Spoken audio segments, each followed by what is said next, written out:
reka ngusuze kandi ngo ikaze we dukomeza kubana umunsi ku munsi ntandi tuba tugenda tubana ni hano kuri KGE aho tuba tugenda turebera amakuru abagiye atandukanye. Ndagusaba niba uri mushya kuba wakora subscribe nawe utarayikora ugakora subscribe tukabana mu muryango mugari wa KGE, kandi nawe wayikoze ndagushimira ko warakoze subscribe ukemera kuba mu muryango wa KGE. Ushobora kudukurikira kuri Facebook, Instagram, TikTok, YouTube, hose ni KGE, aho ushobora kuba wagenda ukaduflowinga ukakora subscribe ugasharinga comment, byose izo mbuga tuba tugiye tuhabaye. Imwe mu nkuru tugiye kuba tugenda tugaruka muri aka kanya ni operasiyo idasanzwe yayobowe na Colonel Vianney Kanyamuhanda Kazarama usigaye ushinzwe ubukangurambaga mu mutwe wa AFC M23. Iyi operasiyo yaje yafatiwemo umwe mu bayobozi b'imitwe ya Wazalendo, naho undi murwanyi mukuru wayo yishyikiriza ubutegetsi bwa AFC M23 ku bushake. Muri iyi operasiyo yaje kuba igenda yabereye mu gace ka Nyabinira muri groupement ya Binza territoire ya Rutsuru.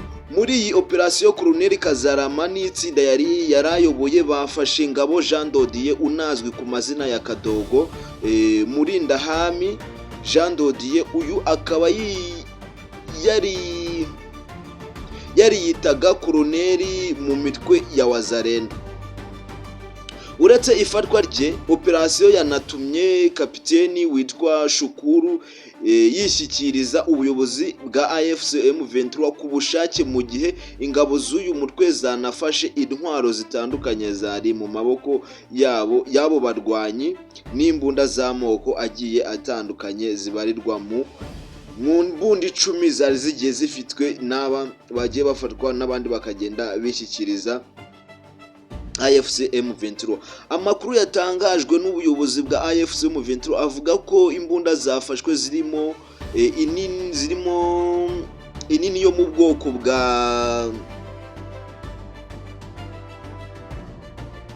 bwa PKM, ibisasu bibiri bya RPG ndetse n'imbunda zirindwi zo mu bwoko bwa SMG, machine gun.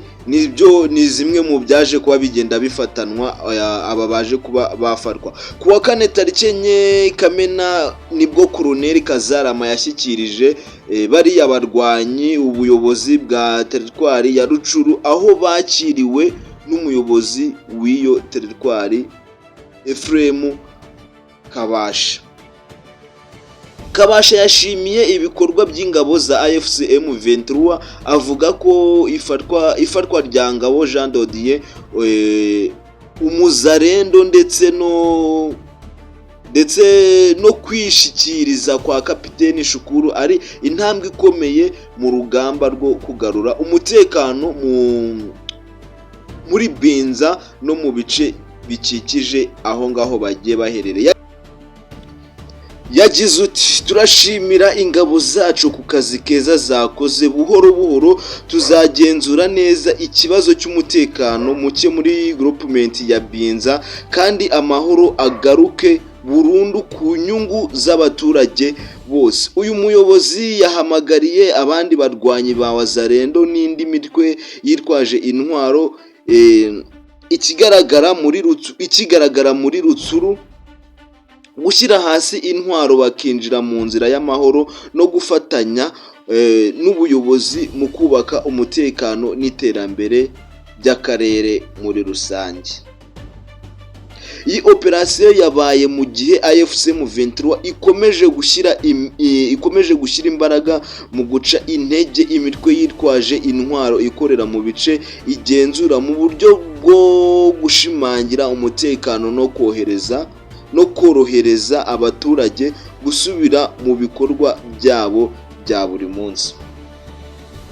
Ibi ni bimwe mu byaje kuba bigenda bitangazwa byagiye biba muri operasiyo yari yagiye ikorwa, iza kubigenda ifatirwamo uriya mu Wazalendo, undi nawe aza kubagenda yigemura, waza kugenda yitanga.